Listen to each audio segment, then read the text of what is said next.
بنی اسرائیل میں ایک خاتون تھی اور اس کا بڑا گھرانہ تھا. اس کا باپ جو تھا وہ بڑا کنجوس اور بخیل آدمی, بڑے پیسے والا.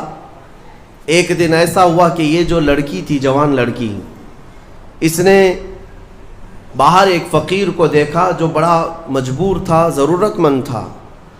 اس کو اٹھا کر کے اچھی خاصی دولت اپنے باپ کی دے دی.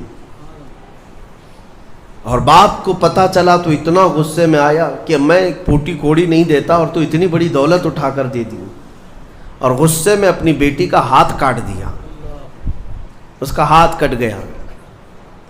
غصے میں تھا باپ, بخیل تھا, ہاتھ کاٹ دیا.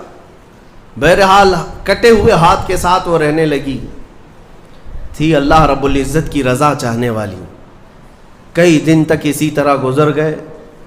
اب باپ بڑے پیسے والا تھا اس زمانے میں, وہ ہاتھ چھپا کر کے رہی.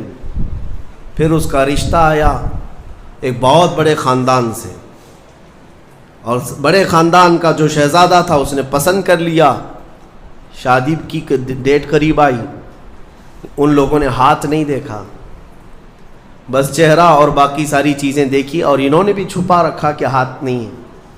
کٹے ہوئے ہاتھ کے ساتھ کون شادی کرے گا؟ بہرحال شادی ہو گئی. شادی ہونے کے بعد وہ گھر رخصت ہو گئی. اپنے نئے دولہے کے ساتھ وہ اپنے گھر پر بیٹھی ہے دسترخوان پر.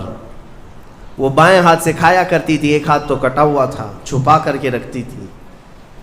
دسترخوان پر جب بیٹھی, اس کا نیا دولہا ہے, اس کے گھر والے, کھانے کے وقت اب ہاتھ نکالنے کی باری آ گئی. وہ بائیں ہاتھ سے کھا رہی تھی تو اس کے شوہر نے کہا کہ کیا سیدھے ہاتھ سے نہیں کھا سکتی؟ سیدھے ہاتھ سے کیوں نہیں کھا سکتی؟ اب اس کے رشتے کے ٹوٹنے کا وقت آ گیا تھا. اگر پتہ چلے تو دھوکہ کیا ہے, کٹے ہوئے ہاتھ کے ساتھ ہمارے ساتھ نکاح ہوا ہے. اس کے آنکھوں میں آنسو آئے. وہ ہاتھ اپنے کپڑے کے اندر ہی چھپائی رہی. اچانک اسے غیب سے ایک آواز آئی, اے میری بندی ہاتھ نکال. اس نے اپنے دوپٹے کے اندر سے ہاتھ نکالا تو سیدھا ہاتھ پورا صحیح سلامت تھا.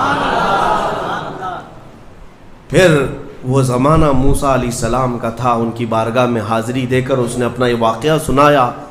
سیدنا موسیٰ کلیم اللہ فرمانے لگے, مولا نے مجھے یہ وحی دے کر بھیجا اور ارشاد فرمایا کہ اے موسیٰ, ہم اس ہاتھ کو شرمندہ نہیں ہونے دینا چاہتے جو ہاتھ میری بارگاہ میں اخلاص سے اٹھاؤ.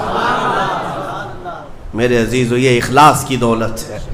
جو خالصتاً اللہ کے لیے کچھ کیا ہو, مولا اسے کبھی ذلیل نہیں ہونے دے گا, اسے بے عزت نہیں ہونے دے گا. اسی لیے کچھ کام ایسے کر جاؤ جو خالصتاً اللہ کے لیے ہو.